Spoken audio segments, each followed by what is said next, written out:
buenos días, bienvenidos otra vez. Seguimos con este mini congreso de una mirada estoica. Ya vamos por la tercera y última como clausura de esta semana estoica. Vamos a tener hoy entonces a Ramón Sanchis, que siendo alicantino pero reside en Madrid desde ya hace unos cuantos años. Él es ingeniero de caminos. Sin embargo, su vocación literaria le ha llevado a formarse en escritura creativa con el escritor Jorge Eduardo Benavides y ahí también ha podido obtener el máster de narrativa. Ha formado parte de lo que es una mesa redonda, en una mesa de redacción, perdón, de la revista de Cuadernos de Cultura, ha desarrollado el taller de escritura creativa con el libro Durmiente en Alicante, donde van ya por la 8ª edición, y también ha colaborado con revistas Esfinge y ahora está con la revista digital dentro de estos contenidos también del libro Durmiente. Pero en su faceta humanista ha realizado cursos de filosofía en Nueva Acrópolis. Pertenece desde 1990 al Instituto Internacional Hermes de Antropología y Ciencias del Hombre, que radica en París, donde ha cursado diferentes estudios de ciencias y de antropología y publicados a raíz de todo esto más de 90 artículos sobre divulgación científica, historia, filosofía, literatura y sociología. Es también escritor y tiene diferentes libros editados sobre poesía, sobre peligros del racismo, también sobre los clásicos de la filosofía hindú, como el Bhagavad Gita, y recientemente sobre las técnicas de escritura creativa, el arte de ser escritor.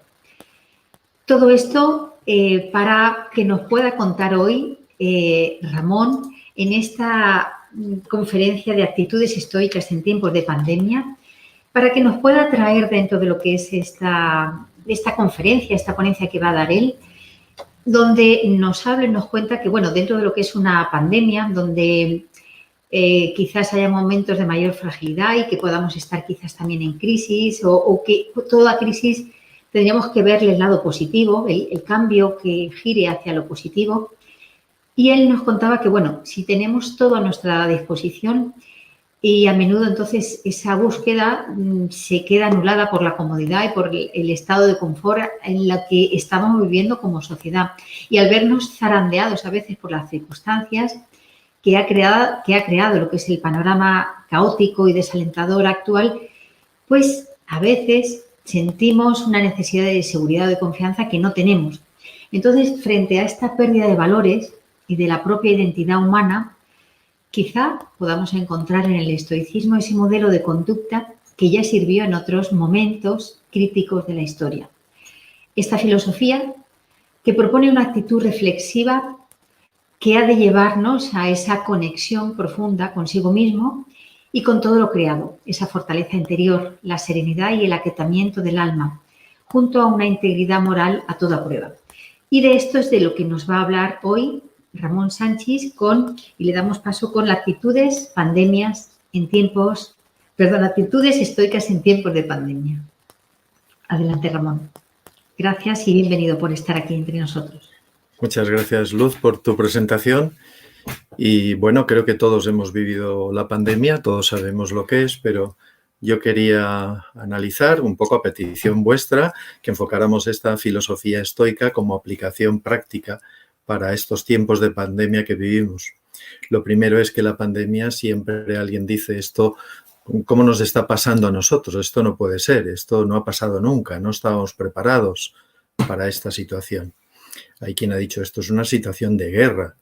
Y recuerdo a una señora mayor que le hacían una entrevista y tenía 90 años y decía, no, ustedes no saben de verdad lo que es una guerra. Una guerra es que estén cayendo las bombas a 10 o a 15 metros, que suenen las sirenas, que te tengas que ir al búnker corriendo. Lo que pasa es que lo hemos vivido como de verdad, que nos han pillado distraídos y que esto era la primera vez que ocurría. Si miramos hacia atrás, pues hay que ir al ébola, al VIH, hay que ir al COVID anterior, el SARS-CoV-2. SARS-CoV-2, hay que ir a otras pandemias que han habido en otro momento sobre la viruela, la fiebre, mal llamada fiebre española del siglo pasado, es decir, hay muchas pandemias cada 20 o 30, 40 años. Y esta pandemia no va a tener solo una oleada, tendrá 2, tendrá 3, depende mucho de nosotros, depende de la actitud que tengamos y depende de cómo sepamos hacer las cosas, como nos dicen las autoridades.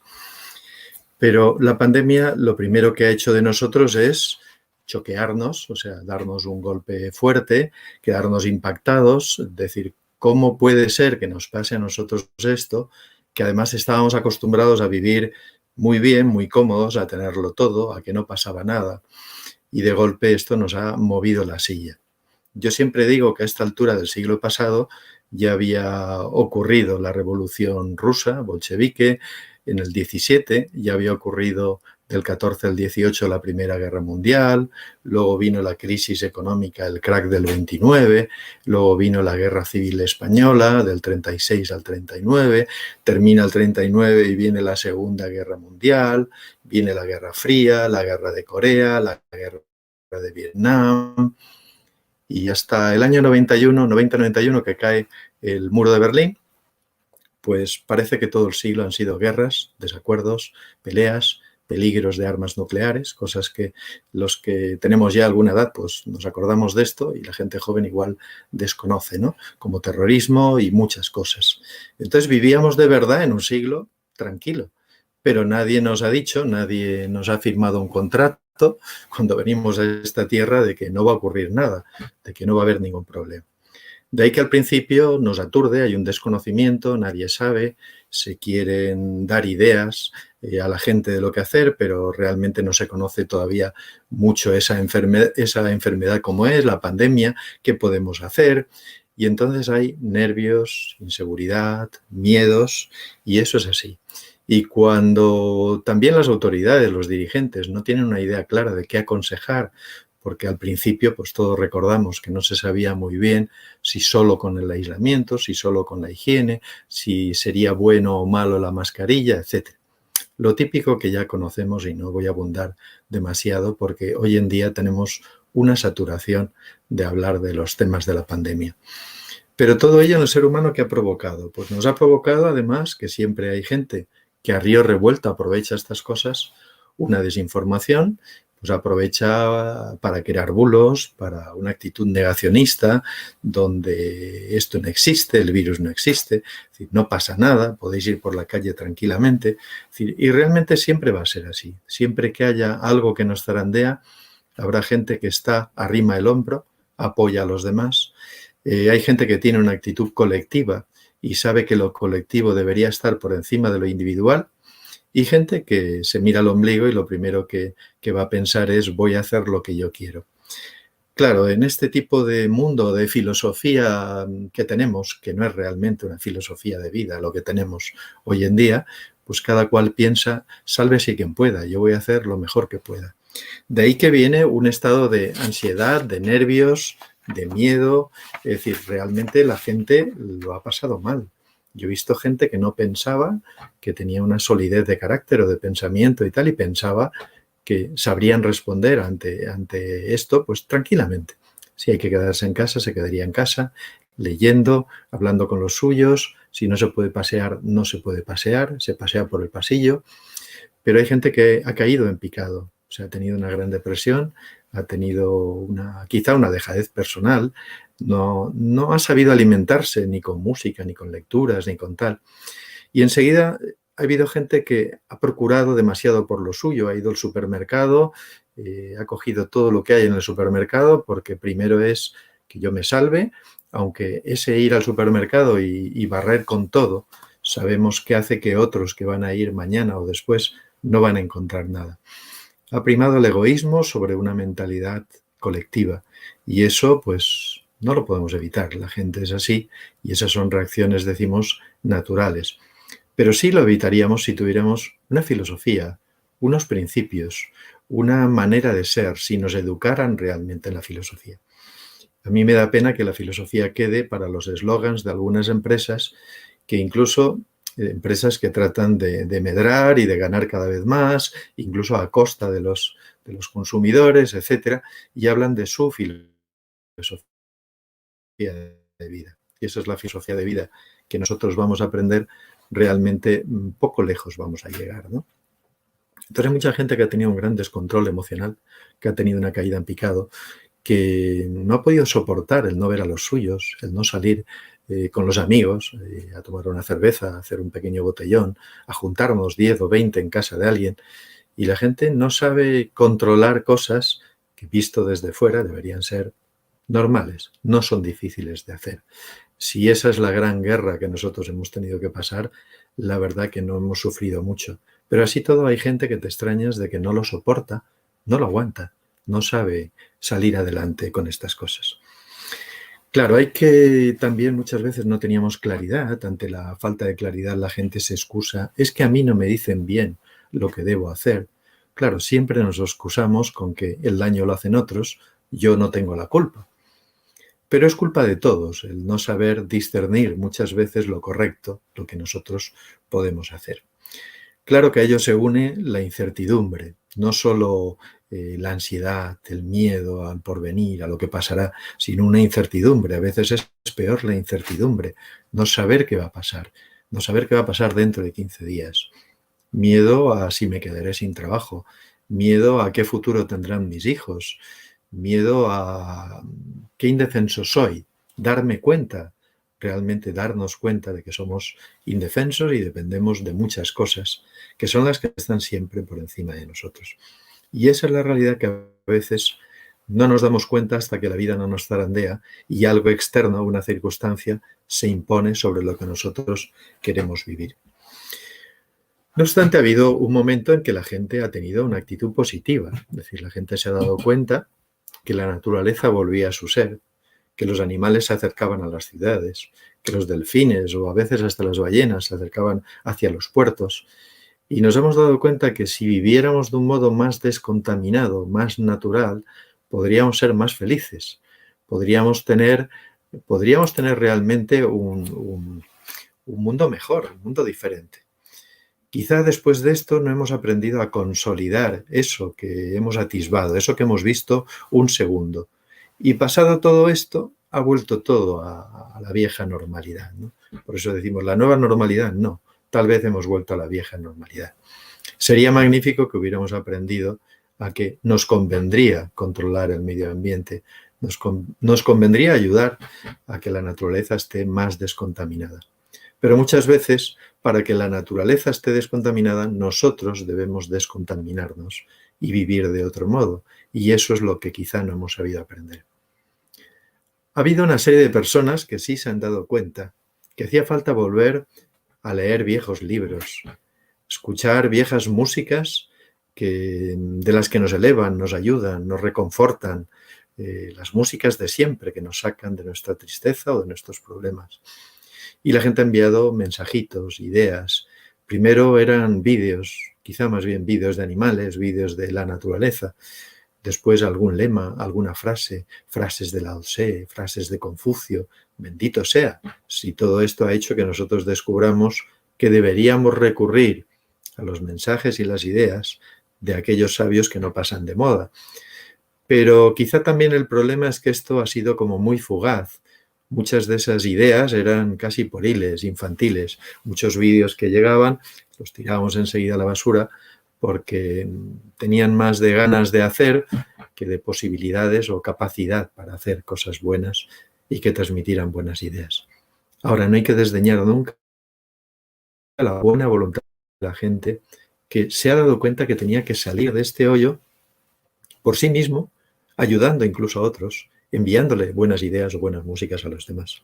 Hoy, por tanto, una reacción positiva. Hemos empezado a ver a los héroes cotidianos, a los pequeños héroes cotidianos que bregaban contra los problemas en una ambulancia, en un supermercado, los sanitarios que tenían que hacer su labor a veces simplemente con trajes hechos con bolsas de basura y que nunca les agradeceremos bastante todo lo que han hecho. Pero está el pánico y el miedo que tenemos a ese tipo de pandemias, ese tipo de, no solo pandemias, sino cosas externas que vienen de golpe para las que no estábamos preparados, que realmente no hemos sabido consolidar esas ideas y no hemos sabido reconocer que esos pequeños héroes no los teníamos que buscar solo en estos momentos, sino siempre. Teníamos que descubrir que hay valores en nuestra sociedad que siempre hay que destacar. Acostumbrados a que los periódicos se ceban sobre las malas noticias, porque las malas noticias dan titulares, era hasta raro encontrar a alguien que hable de buenas cosas y que dé buenas noticias. Y durante un tiempo hemos dado buenas noticias, pero qué casualidad, cuando todo ha terminado, a los 2 días de que se nos permitió salir a los parques, salir a correr, salir a caminar, salir a ver a otra gente, dejamos los aplausos en las ventanas, dejamos la actitud de agradecimiento a esos pequeños héroes, unos y otros, y hemos vuelto a la normalidad. Podrían haber seguido los aplausos, si no todos los días, pues el fin de semana, pero no han seguido, porque ya lo teníamos todo, ya podíamos salir. La verdad que eso demuestra que nuestras actitudes ante la vida son bastante superficiales, que pasamos sobre las cosas, pero no sabemos convivir con las cosas y pensar en profundidad lo que ocurre, como decían los estoicos, reflexionar cada día lo que ha sido ese día, lo que he hecho, lo que podía haber hecho mejor, para tener siempre una actitud ante la vida mucho mejor. Así que hemos salido del confinamiento enseguida, nos hemos olvidado de los saludos, nos hemos olvidado de los agradecimientos, nos hemos olvidado enseguida de las medidas de prevención y enseguida hemos visto que las cosas vuelven otra vez a su redil, pero a su redil malamente. Vuelve una segunda oleada, vendrá una tercera oleada, etc. ¿Por qué? Porque el problema no está en lo exterior, el problema está siempre en lo interior. Nosotros realmente deberíamos admitir que estamos en una crisis. Nos cuesta decir eso. Decimos que estamos en una crisis política o social porque estamos pasando muchos apuros económicos, etc. No, estamos en una crisis porque hay una crisis de valores, porque hay una falta de principios éticos profundos que nos lleve a que nosotros no robemos en un supermercado, que nos lleve a que nosotros siempre ayudemos a un vecino y no solamente ahora como una novedad miremos por la ventana al vecino de enfrente, lo saludemos y ya a lo mejor no lo volvemos a saludar ni nos preocupa hasta dentro de un año. Hay una pérdida de valores internos que se notan en muchas cosas. Si vemos en lo social las disputas políticas, los reproches, ese sálvese quien pueda, la falta de claridad de ideas, la falta de principios humanos, el poner antes los principios que las necesidades de salir adelante como sea y a toda costa, no hay una verdadera colaboración entre unos y otros. Muchas veces vemos egoísmo y siempre el egoísmo está presente, está ahí agazapado. También nos hemos preocupado muchas veces más de la economía que realmente de lo que deberíamos preocuparnos en un momento de pandemia, que es la salud. Eso quiere decir que el punto de vista, el cómo enfocamos nuestra vida, seguimos sin tenerlo claro, porque la economía es necesaria, pero primero hay que salvar a la gente. Por todo ello, muchas veces se nos han hablado de un número de muertos, pero no los hemos visto. Yo recuerdo de jovencito, en el lugar donde vivía, hubo una gran explosión y murieron muchas personas. Esas personas desfilaban, los ataúdes desfilaban por las calles y después de ver aquello uno se dio cuenta o comprendía por qué no había fiestas ese año o por qué ya no hubo una serie de fiestas en todos los años siguientes y se suspendieron una serie de festejos porque la gente de verdad había visto a los muertos, había sentido sus muertos cerca y había comprendido que era una circunstancia grave y que tenía que apretarse el cinturón. Tal vez nosotros que vivimos más de la imagen no podemos soportar ciertas cosas o tal vez nuestros dirigentes piensen que la gente no puede soportar ciertas cosas y mejor no mostrarlas.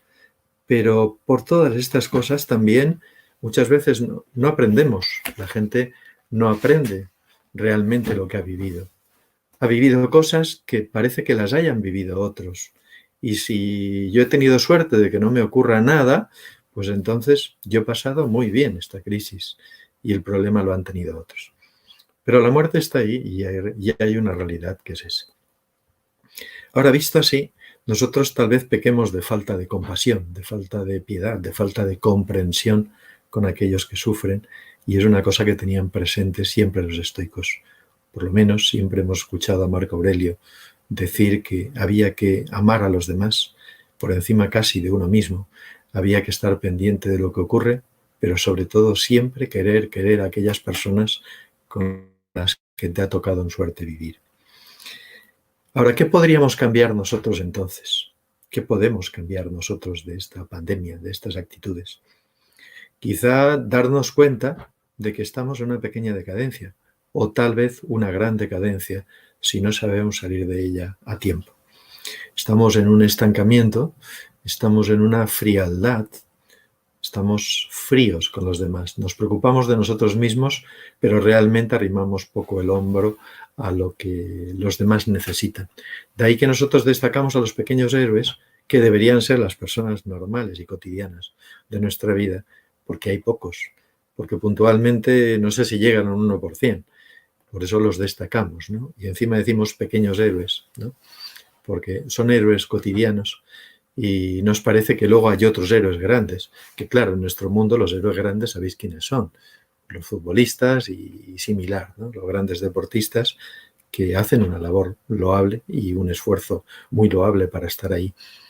Pero nosotros tenemos como grandes héroes no a los grandes filósofos, ni a los grandes pensadores, ni a los grandes líderes políticos o sociales de otros siglos y de otro tiempo, sino a veces a pequeños héroes demasiado cotidianos, como cuando los niños toman por héroes a sus futbolistas.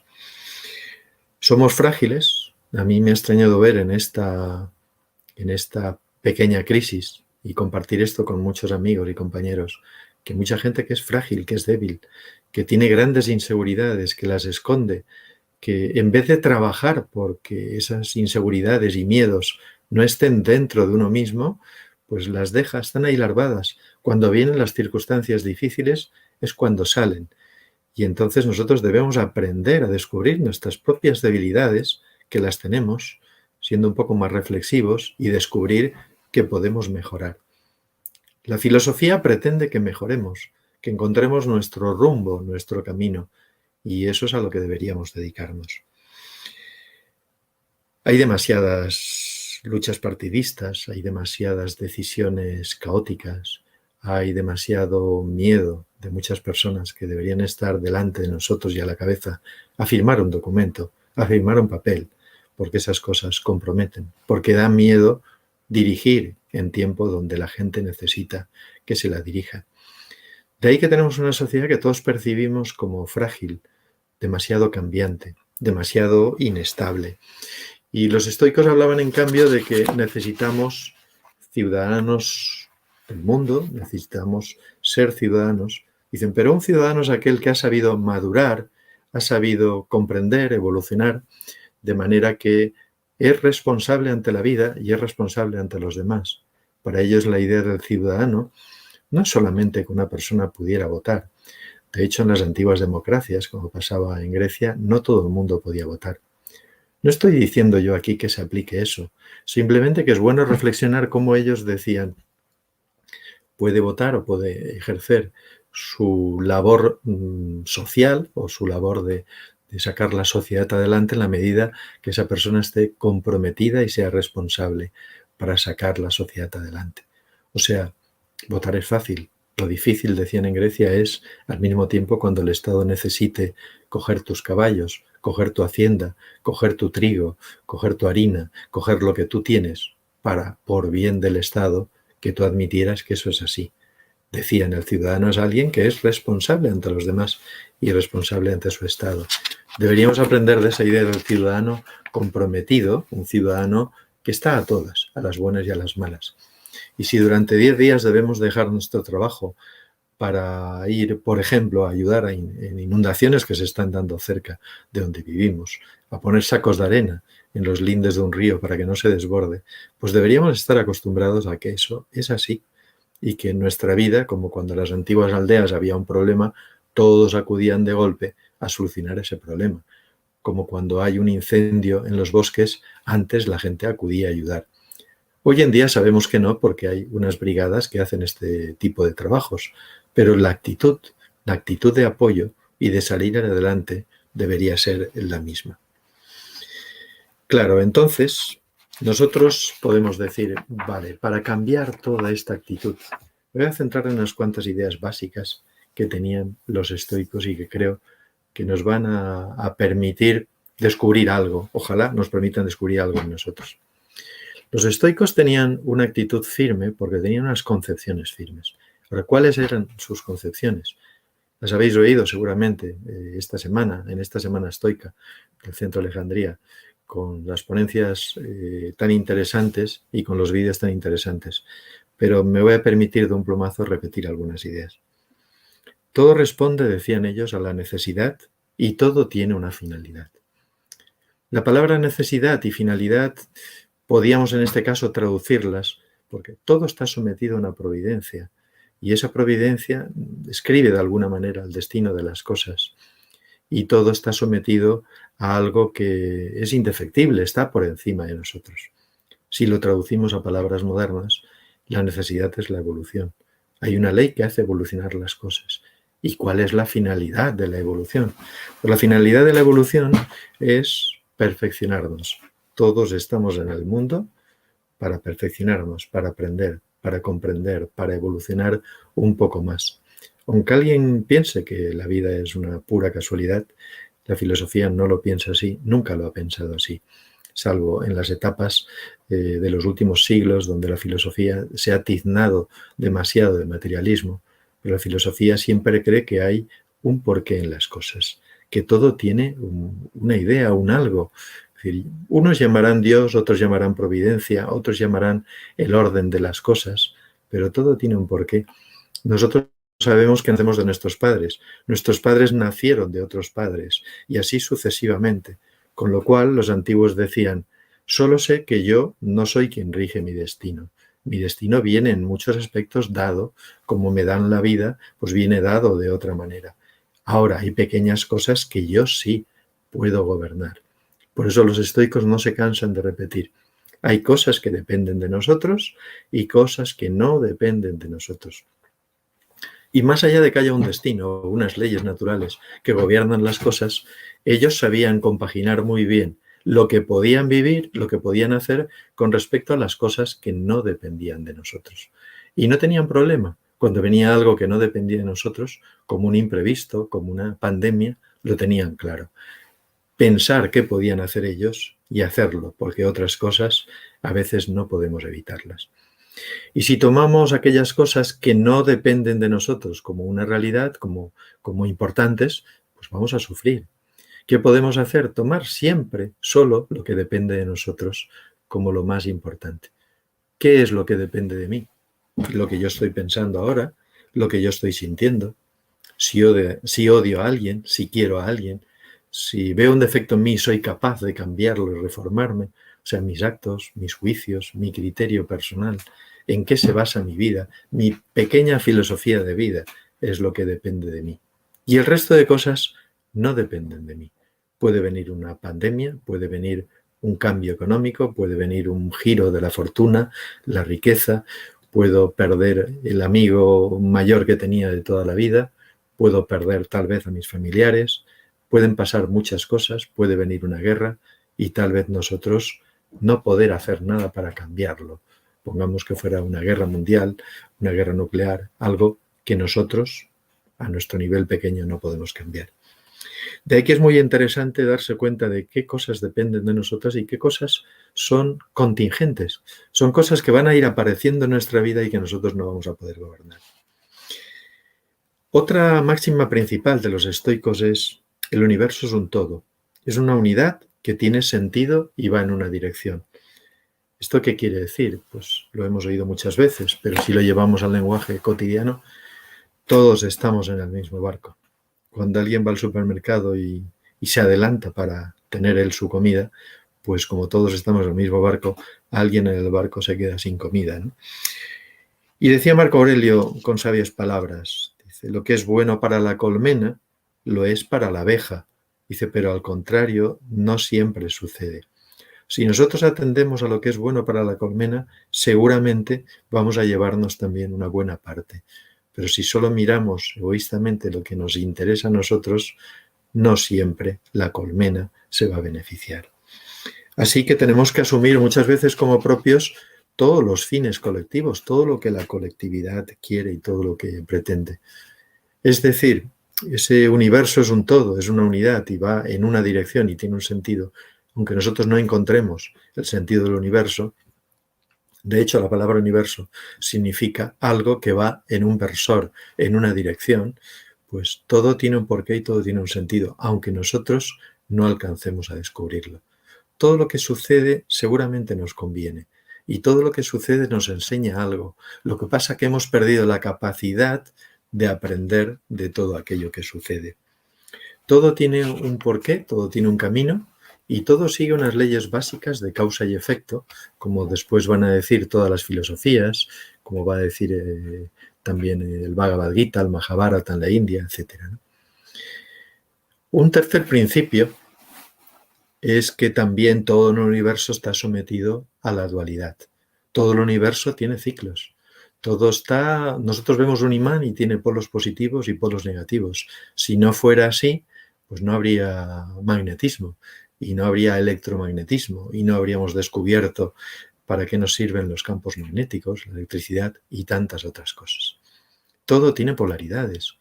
Las polaridades de nuestras características. En nuestro mundo psicológico, unas personas tienen una polaridad y otras tienen otra polaridad. De ahí que cuando alguien es muy cambiante, decimos es bipolar, pasa de un polo a otro rápidamente, no sabe estar centrado en su propia naturaleza y en su propia característica. Pero todos son polos. Y esos polos en lo humano, en lo sexual, en lo psicológico, etcétera, permiten la convivencia, permiten la atracción de otras psicologías y de otras mentalidades diferentes a las nuestras. Pero eso implica también de que nosotros tenemos ciclos. Nosotros pasamos a veces de nuestro estado más positivo a nuestro estado más negativo y a veces demasiado rápido. Y igual que hay estaciones donde a veces hace más frío y más calor, el ser humano tiene también muchos ciclos, muchos vaivenes. Y lo que debemos hacer, como dice la filosofía estoica, es equilibrar esos vaivenes de manera que cada vez estén lo más atenuados posibles y que en vez de grandes picos y grandes subidas, nosotros aprendamos a tener más o menos una estabilidad de conducta. Pero negar que hay ciclos, negar que hay momentos buenos y malos, es como la avestruz que se mete en un hoyo, ¿no? Es decir, realmente van a venir épocas malas. Van a venir problemas. En este siglo posiblemente veremos guerras o otras pandemias o otros cracks económicos. Y eso nos va a venir mientras el ser humano no se limpie de muchas cosas que le sobran, ¿no? Entonces el hombre puede equivocar, puede actuar y se puede equivocar. Y como hay otros hombres que se equivocan, pues esas cosas nos afectan a nosotros. Nadie sabe si mañana va a salir alguien con un fusil en la calle y empezar a disparar a los que tiene cerca. A no ser que eduquemos a las personas en la sana fraternidad y en la sana convivencia, que es uno de los grandes pilares del mundo romano y de los estoicos. Entonces, como nosotros vamos a estar siempre entre una cosa y otra, habrá momentos buenos y momentos malos. Y nosotros mismos, como seres humanos, estamos entre el bien y entre el mal. Y dicen los estoicos, ¿cómo llegar al bien? ¿Cómo puedo encontrar lo más alto que hay en mí? ¿Cómo puedo encontrar el bien? Dicen, bueno, nosotros estamos entre una cosa y otra siempre. Nosotros estamos entre el bien y el mal y podemos ir elevándonos y acercándonos hacia el bien, de acuerdo a nuestro trabajo personal, interno, de comprendernos. Si respondo con mal tono, pues tendré que acostumbrarme a aplacarme, controlarme y contestar cada vez con más cortesía o con más buen talante. Pues a medida que hago todo eso me voy acercando, digamos, a mi polo positivo, a la parte de bien que hay en mí y voy dejando atrás la parte de mal que hay en mí. Entonces, ¿cómo se logra esto? Pues logrando un autodominio, un control. Y dice Epicteto, libre es quien libremente obedece lo que necesariamente sucede. También siendo libres de dominarnos sobre nosotros mismos y libres en el sentido que cuando ocurra algo que nos parece un mal, Yo siempre seré libre para actuar como debo actuar. El mal puede estar afuera siempre y constantemente y puedo encadenar una racha de muchos años donde todo va mal, pero yo siempre podré decidir y actuar como quiera. Lo que ocurre es que cuesta mucho en los momentos difíciles actuar como debería vivir. Más allá de esos cambios, entonces debemos ser siempre nosotros lo más fieles posibles a lo que nos hemos propuesto ser. Un cuarto principio que quiero traer aquí de los estoicos es el panteísmo.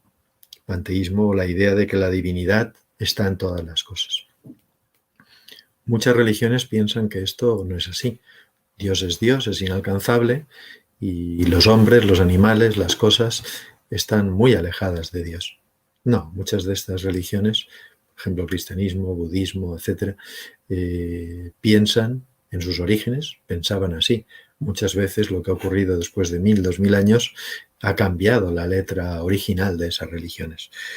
Pero todos los grandes fundadores de religiones decían que Dios está en todas las cosas.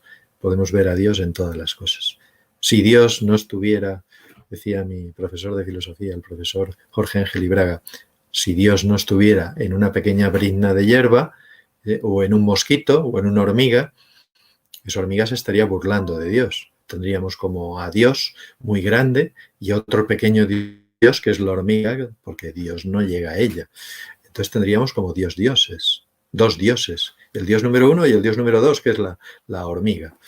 Entonces hacía estas bromas para decir, no puede ser Dios, si decimos que Dios es algo total, completo, absoluto, que abarca todas las cosas, si existe un Dios, porque mucha gente no lo cree, pues debe estar también en la hormiga, debe estar en las pequeñas cosas, en un lápiz, debe estar evidentemente en nuestros hijos, en nuestros amigos, debe estar en nosotros también, ¿por qué no?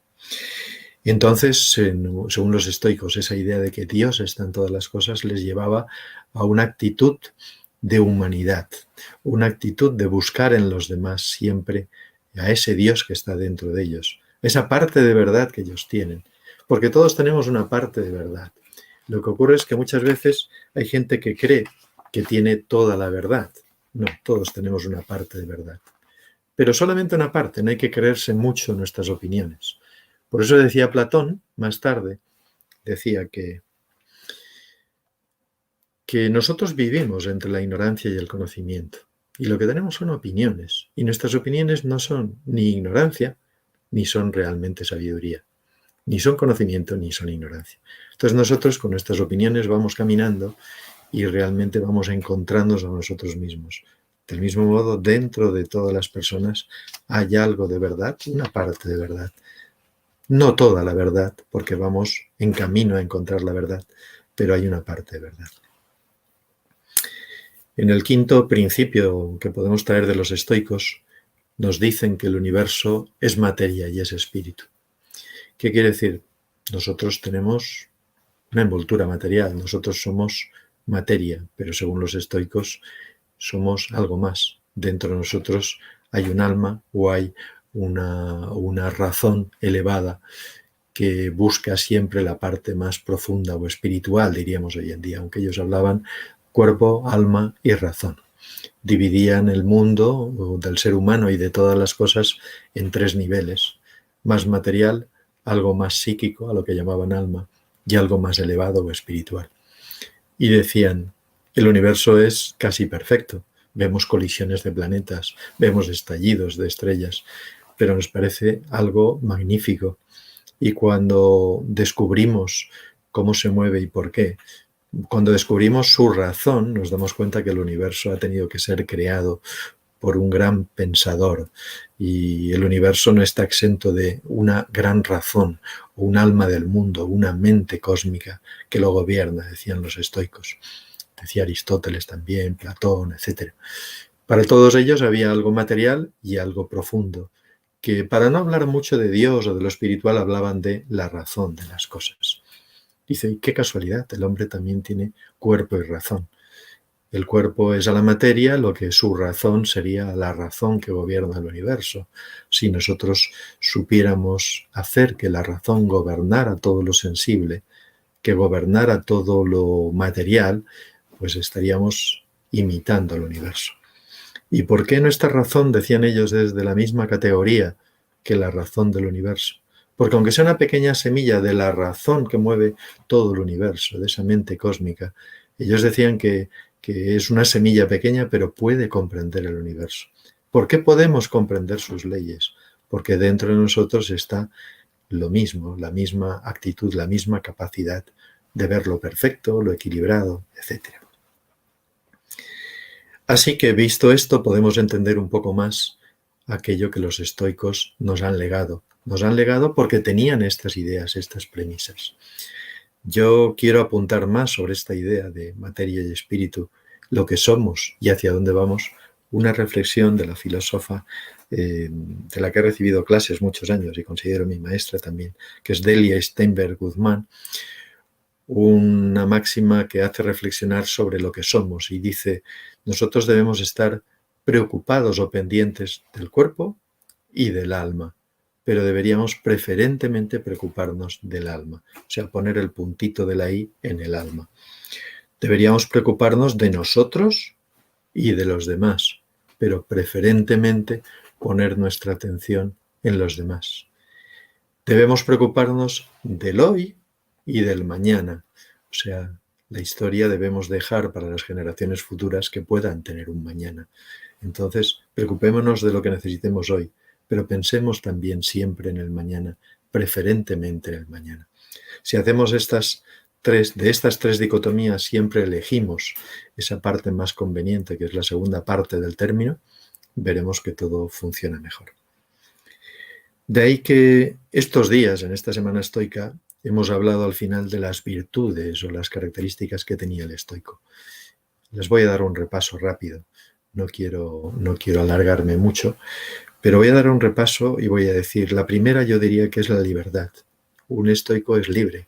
Un estoico sabe que tiene que conocerse a sí mismo, controlarse, dominarse, ser moderado, ser paciente, pensar en otros, no pensar en sí mismo, dejar de ser egoísta. Y eso se logra con una actitud de libertad, de liberarse de las cosas que nos van atando.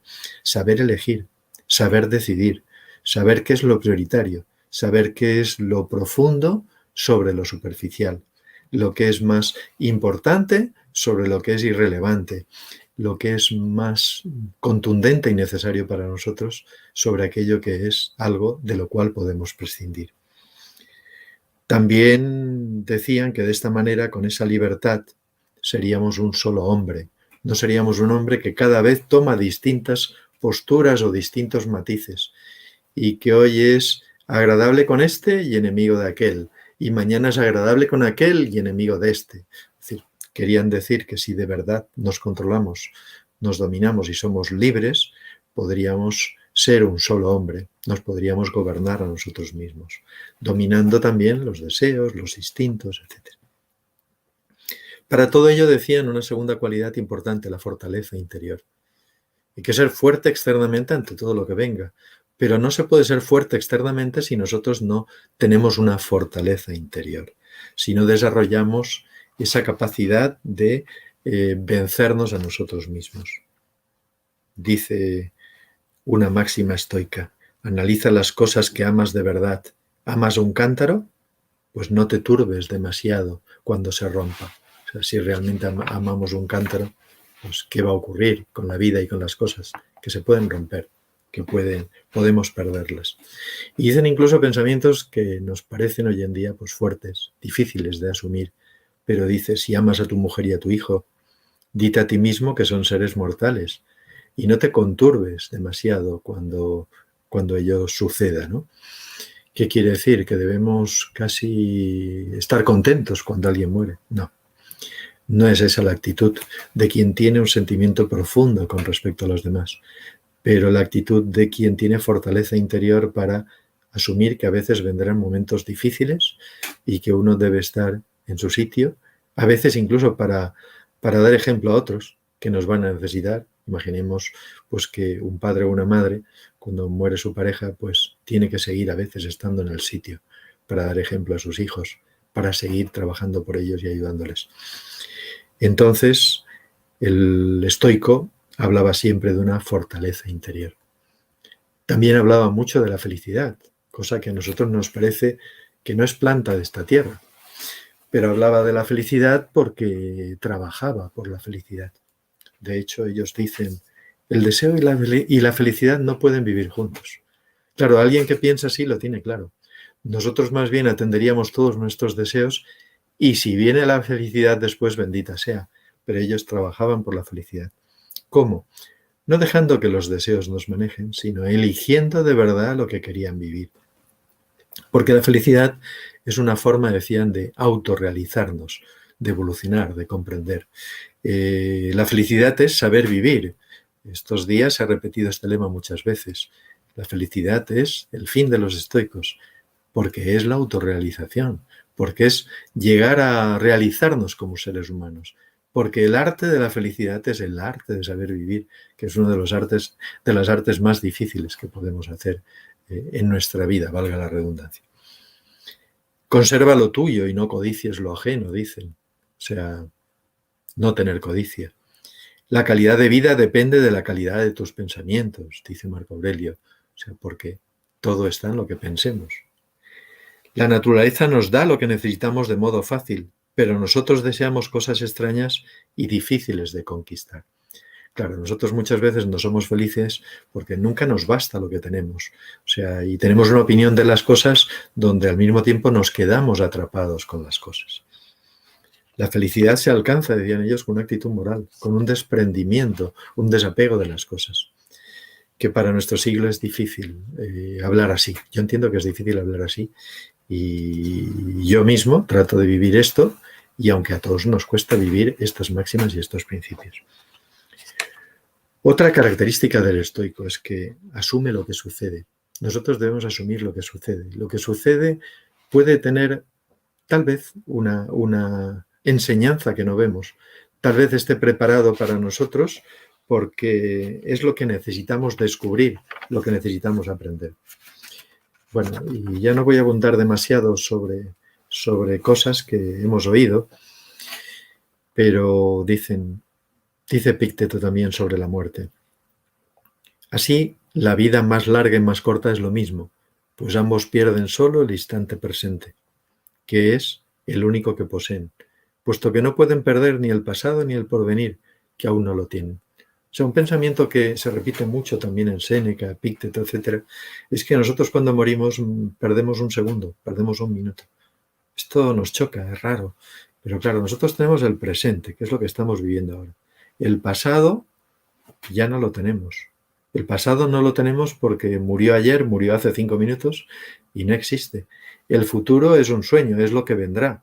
Entonces soñamos, traducimos nuestro placer y nuestros disgustos, los proyectamos hacia el futuro y quisiéramos que fuera de esta manera o de otra, pero no lo tenemos de verdad. Cuando alguien muere, tenga 8 años o tenga 80 años, solo pierde el minuto presente. Esto es una idea muy importante en los estoicos y que cuando la escuchas por primera vez te ayuda a darte cuenta de que estamos de paso y que el día de verdad que ocurra algo, bueno, será un minuto y poco más. Así todo, dice Epicteto, que la muerte nos encuentre en actitud de ordenar nuestra voluntad, ocupados en corregirnos. Qué pensamiento más bello, ¿no? Es decir, hasta cualquier momento estás viviendo. El partido, dicen ahora, no termina hasta el último silbato, ¿no? Hasta el último minuto. Bueno, pues ese partido hay que jugarlo bien, con entereza y lo mejor posible. Y hay un pensamiento muy bonito de Epicteto sobre la muerte relacionado con las espigas de trigo. Y dice, las espigas nacen para ser segadas una vez maduras, y a nadie se le ocurre dejarlas en los campos como cosas sagradas. No hay un hombre sensato que no vea como una maldición el no morir. Claro, si miramos la naturaleza, nos parecerá que las espigas están para ser segadas cuando están en sazón, cuando es su punto, cuando es su momento. Pero claro, a nadie le gustaría que siga en su vida, por más que esté en sazón o haya tenido una vida ya bastante cumplida, ¿no? Evidentemente, cuando las cosas nos tocan a nosotros, la naturaleza no nos gusta que tenga leyes y no quisiéramos que se cumplan los vaticinios, pero eso es así. Hablaban también los estoicos de otra cualidad, que es la serenidad, esa ataraxia, esa tranquilidad, apaciguamiento de ánimo, que es una mezcla de paciencia, que es paz y ciencia. O sea, es tener tranquilidad y paciencia porque sabemos controlarnos muchas veces en los momentos en los que no podríamos tenerla. Es prudencia, es saber analizar las cosas para actuar con prudencia y acercarnos a la sabiduría. Es moderación, es dominio, es reflexión sobre lo que vivimos. Eso tan cacareado de que ellos proponían siempre la reflexión al final del día. Y más allá de esta serenidad, que es como una finalidad también que tiene que lograr cualquier persona, está la rectitud moral. Rectitud moral para vivir cada día de acuerdo a nuestros principios y de acuerdo a nuestros valores, con honradez. Si damos la mano a alguien, decían antes, no hacían falta contratos, ¿no? Pues que nuestra palabra sea nuestro mejor contrato, que nuestras actitudes sean honradas, honestas, nobles, dignas, respetuosas. Esa es la actitud del estoico. Claro, visto así, incluso con rectas opiniones y rectas palabras, que es lo que se exige en los estoicos, diríamos que el estoico es un ideal. Claro, al final dicen los filósofos, los historiadores, casi parece que este hombre estoico es un ideal. No lo vamos a encontrar, no existe. Y no pasa nada si es un ideal. No pasa nada si nosotros siempre andamos en el 60% y ese ideal estoico está en el 100%. Lo importante es tener ideales para tener faros que nos alumbran desde lejos a los cuales acercarnos.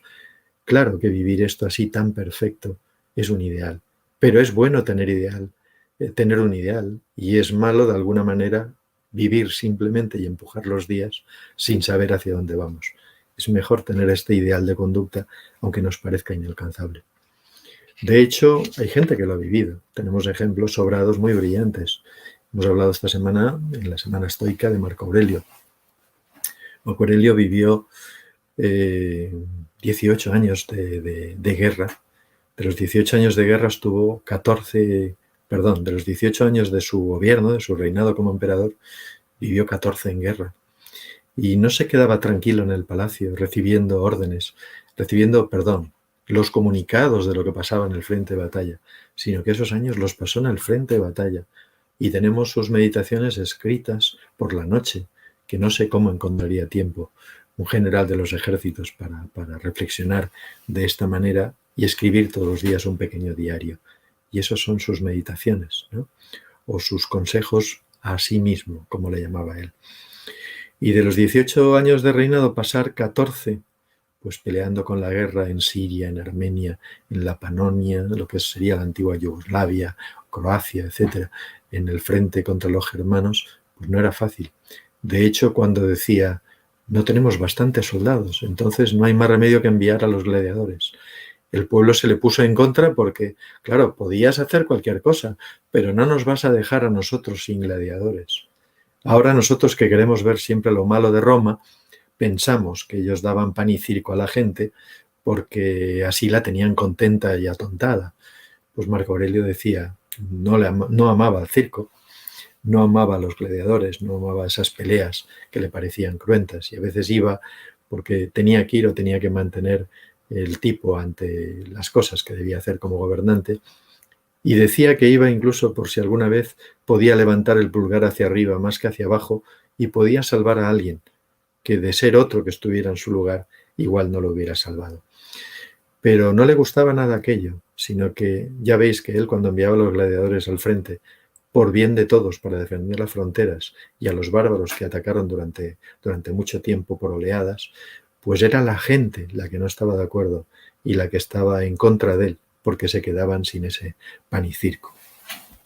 En tiempos de Marco Aurelio el río Tíber se desbordó, había terremotos en distintas ciudades, había plagas de langosta, hubo muchos problemas, y además tuvo que lidiar pues, realmente con los engaños de su mujer, con los engaños de su lugarteniente, Avidio Casio, que estando en la parte de Oriente, pues se proclamó como emperador, o sea, le traicionó, y siempre demostró una actitud de comprensión.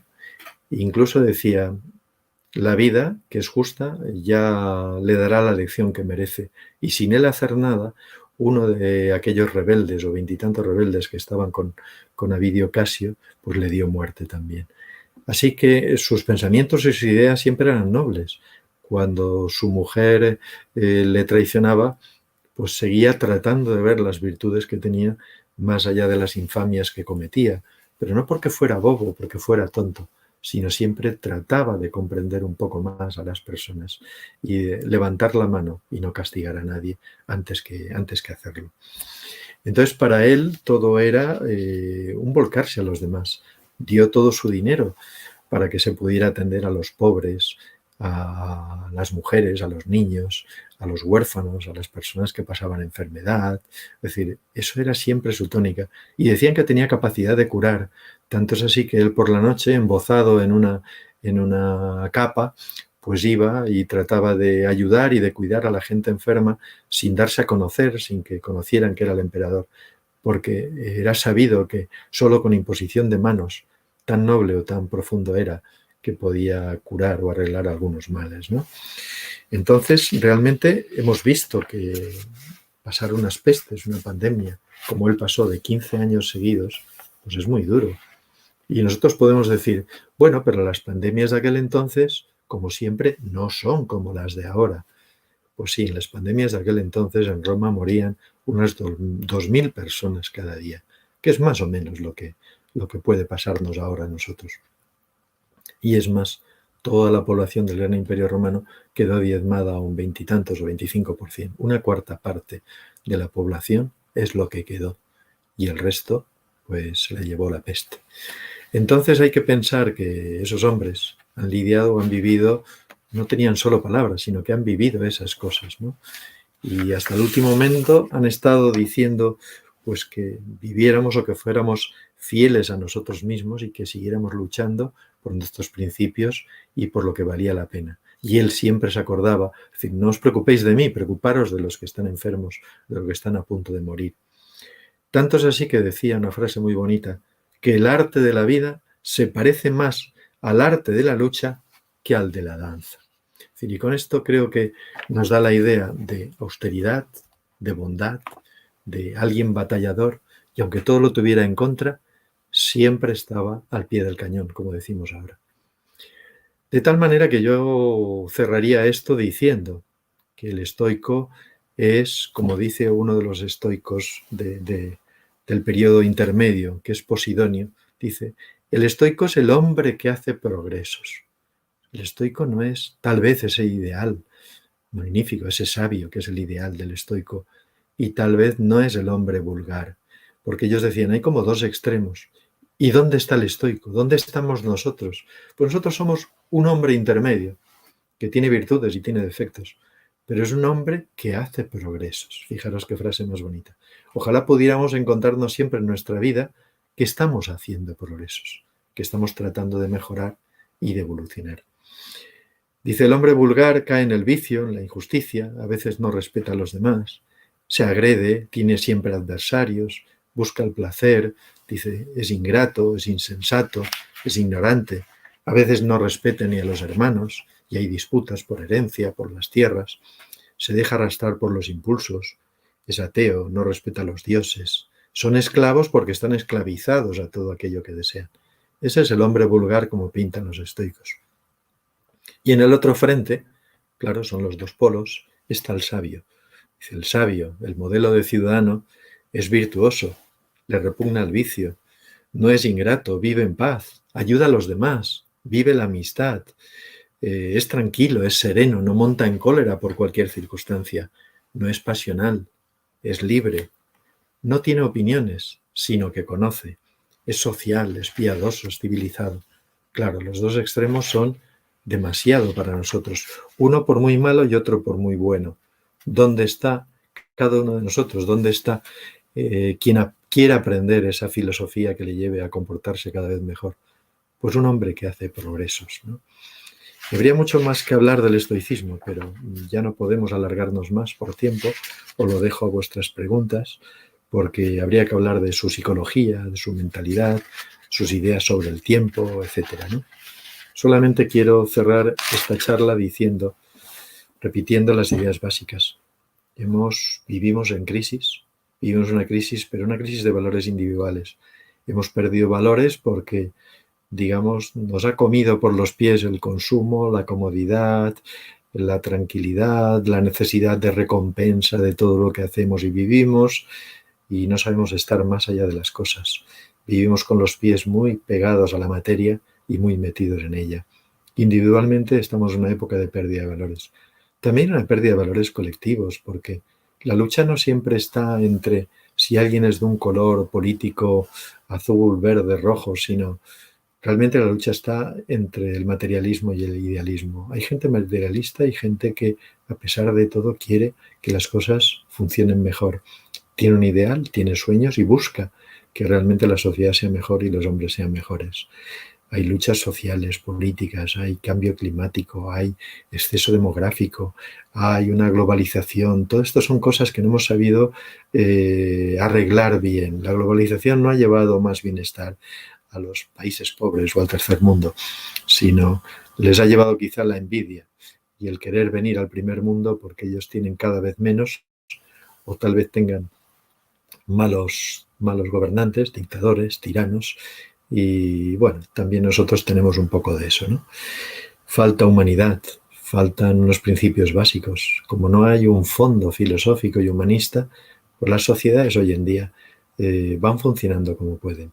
Quizá lo importante no son las sociedades como sistema. Quizá no hay un sistema perfecto.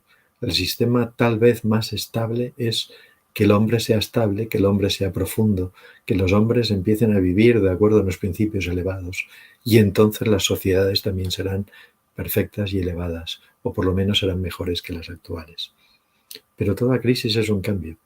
Estas crisis nos tienen que hacer pensar que debemos tener otra actitud ante la naturaleza, ante el consumo, ante la corrupción, ante todo lo que nos rodea y que no nos gusta, y que en las encuestas todo el mundo dice que no le gusta.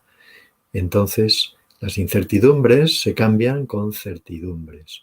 Los miedos al futuro se cambian con la certeza de que estamos caminando correctamente.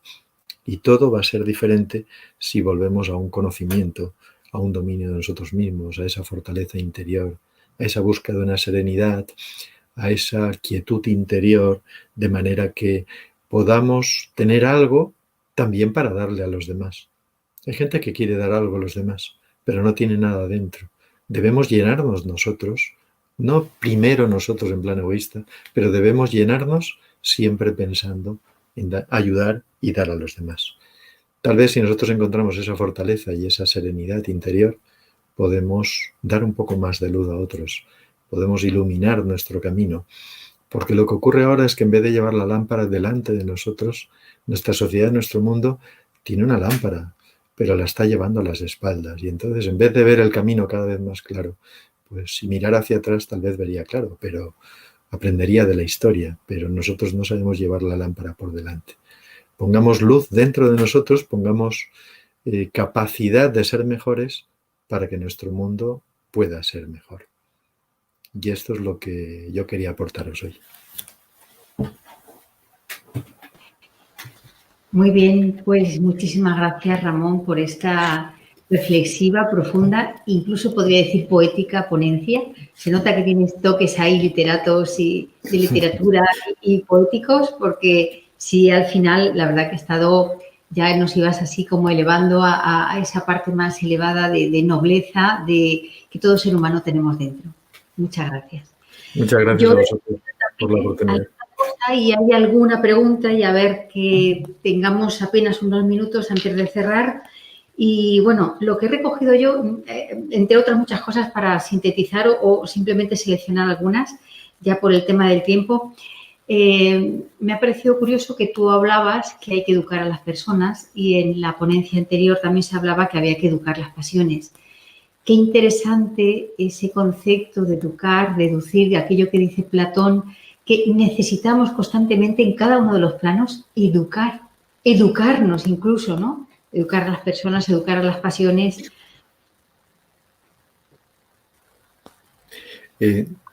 Sí, me dices como pregunta, ¿no? Bueno, sí, como pregunta, como comentario. O como reflexión, ¿no? Sí, como reflexión. Bueno, sí, que me parece. Es importante, tienes razón, es importante la educación. Porque, por ejemplo, igual que Me ocurre a mí cuando trato de enseñar a la gente a escribir, tengo que repetirles cómo se ponen las comas, el punto y coma, el punto y aparte, los puntos suspensivos. ¿Por qué traigo este ejemplo? ¿Somos torpes? No, no, pero aprendimos todo esto cuando teníamos 10, 12, 14 años, cuando nos daban clase de literatura, de lengua. Se nos ha Y no olvidado. lo hemos visto nunca más. Pues nos ocurre algo así, ¿no? Porque ayer alguien me decía, ¿cuánto tiempo llevas estudiando filosofía? Y dije, uy, mucho. No voy a alardear aquí, no voy a alardear aquí, pero muchos años. Alguna que otra vez. Claro, estamos acostumbrados a que uno puede estudiar algo 2, 3, 4, 5 años, eso Ya. nos habilita con un título para ejercer de tal, pero no, uno tiene que seguir aprendiendo toda la vida.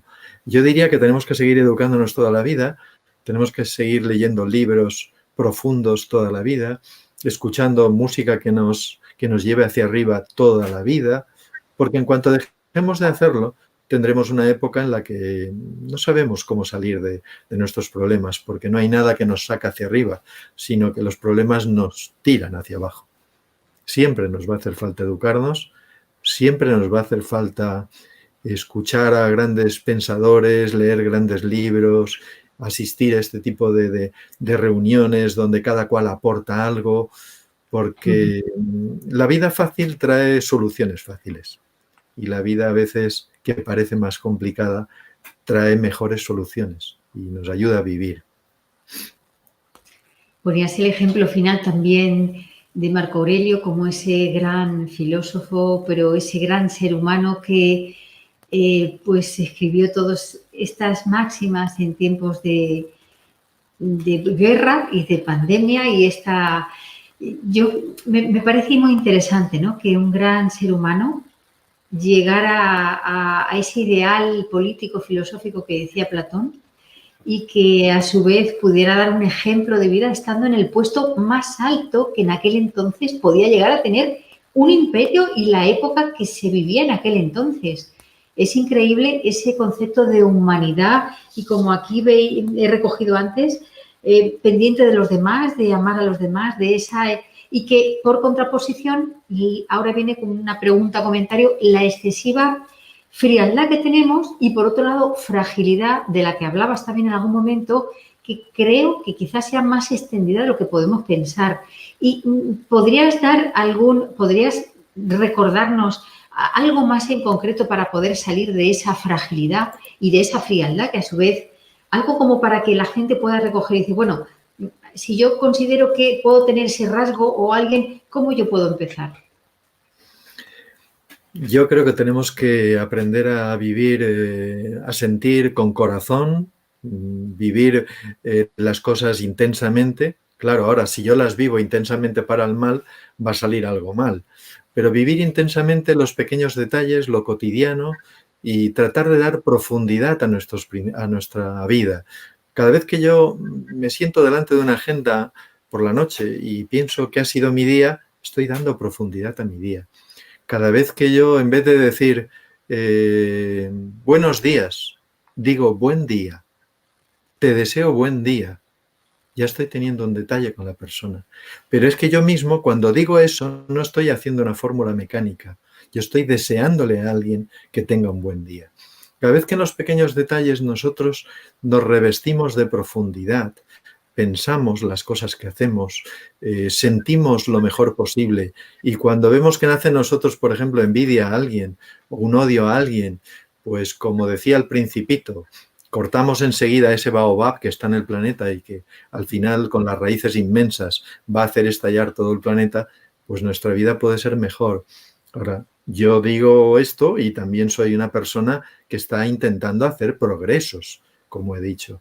Pero hacer progresos es todos los días, es fijarnos en las cosas, fijarnos en todo lo que tenemos, fijarnos cuántas cosas nos da la vida para ser agradecidos, para actuar con profundidad, para contestar un poquito mejor, con cortesía, pensar en la convivencia con los demás, con todo lo que nos va a poder devolver, lo que nosotros le demos a los demás nos van a devolver siempre 100 por 1. Podríamos resumirlo entonces, esta última parte de este comentario sobre una calidad humana, donde haya una profundidad Calidad y esa humana, eso es. profundidad en cada detalle. Eso Con- es muy buena conclusión, Luz. Esa calidad humana deberíamos hacerla, aplicarla todos los días. Claro, porque nosotros escuchamos que los filósofos dicen, esto nos tiene que llevar a la excelencia. Claro, a todo el mundo le gustaría estar en la excelencia, por ejemplo. Pues un gran tenista como Nadal, decimos, ya no es que sea un buen profesional, está en la excelencia en su profesión. Claro, pero es muy difícil. ¿Cuántos llegan a la excelencia? 1, 2, 10. Bueno, pues en pequeño nosotros, sin ánimo de llegar a la gran excelencia, vivir de un modo lo mejor posible y siempre un pasito más y un pasito más y perfeccionarnos un poquito más. Llegar a la excelencia o a la perfección no es algo que se logra en 10 años o en 20 o en 50. Tal vez necesitaremos, si existen, muchas vidas para llegar a la excelencia. Pero yo ser mejor que ayer o mejor que hace 10 años, pues sí debería ser mejor que hace 10 años. Si yo no pienso que nuestra vida es evolución y que va hacia la perfección, como dije antes en la charla, si yo no lo pensara no me aplicaría para nada. Pero claro, yo encuentro gente que hace 30 años que no veo y veo que están en el mismo lugar en que estaban. Dicho así, no es algo faltón, no me siento por encima de nadie, pero todos tenemos gente que conocemos y que han pasado 30 años de no vernos y están a veces con una mentalidad como si tuvieran todavía 15 años o 20 años. Es decir, realmente tenemos que saber evolucionar aunque sea muy poco a poco.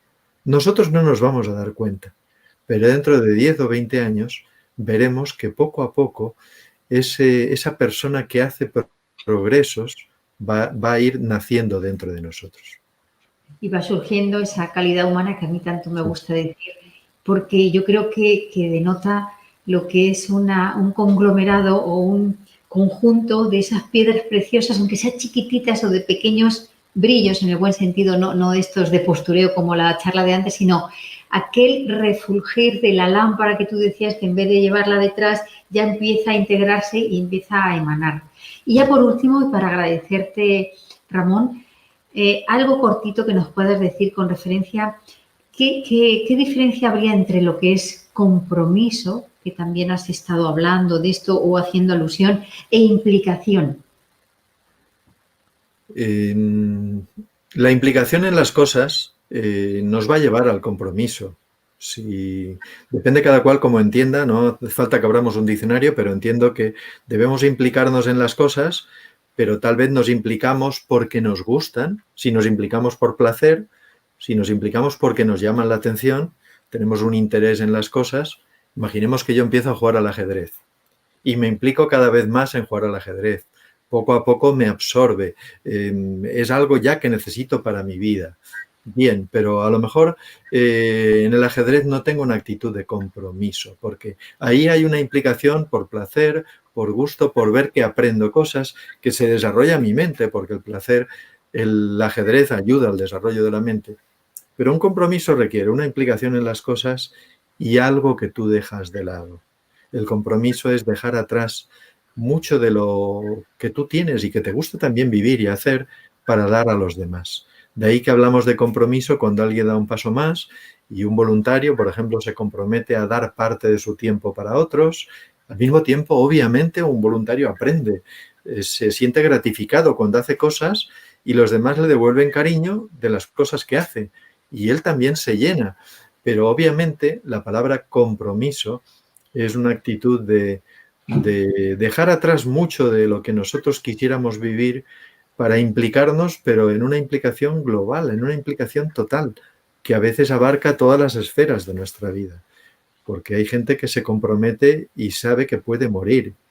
Nosotros que a veces vemos tan mal el ejército, deberíamos darnos cuenta que muchas veces, lo hemos visto en esta época, se han implicado, no solo se han implicado, están comprometidos en salvar a gente, en ayudar a gente, en saber que van a estar limpiando o preparando un hospital y que pueden salir infectados de una serie de trabajos que hacen, como los sanitarios, que están implicados en su labor porque les gusta, es su profesión, pero tienen un compromiso.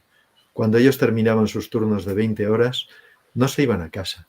Maldormían 2 horas en unas literas que tienen allí guardadas y seguían, porque decían, yo no me puedo ir a mi casa. ¿Cómo? que a veces hasta en el suelo y en los pasillos he llegado El a ver suelo, los fotos pasillos y lo justo. Y ellos mismos nos dicen, es que no me caían puedo ir. rendidos donde fuera, caían Claro. Si yo me rendidos. voy, muere alguien, decían, porque eso es un verdadero compromiso de alma. Cuando nosotros sentimos las cosas de alma, nos comprometemos. Cuando nosotros sentimos las cosas por un placer mental, emocional,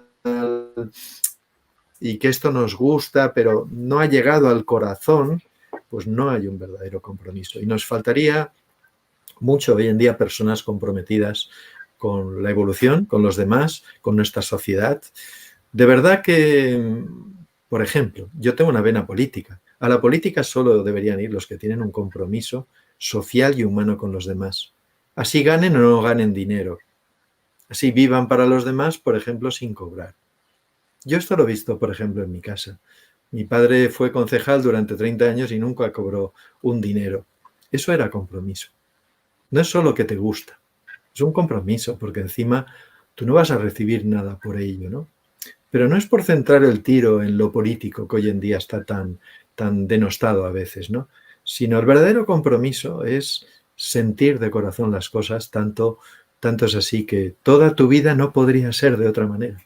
Tú no podrías vivir otra cosa, porque tu alma, lo que tú eres como ser humano necesita vivir eso. Eso es lo que creo yo que es el compromiso. Y ellos decían, los ciudadanos son ciudadanos en la medida que están comprometidos con los demás y comprometidos de verdad con la sociedad. Nos falta mucho de esto, nos falta mucho de comprometernos con los demás y con la sociedad.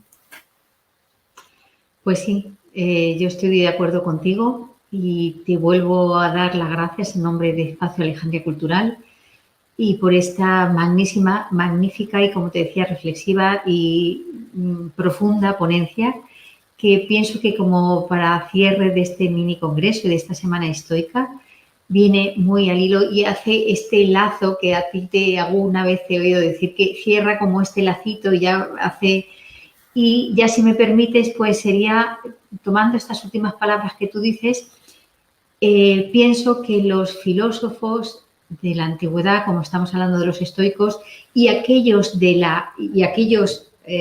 ahora, de la actualidad, que también nos sentimos comprometidos, somos los que quizá podemos ayudar de ese corazón, como tú decías antes, de verdad de corazón, a que sin importar ni el tiempo, ni las horas, ni la parte económica, ya que incluso somos altruistas y generosos, podemos aportar realmente algo de calidad y de cambio en nuestra pequeña medida al momento que nos ha tocado vivir.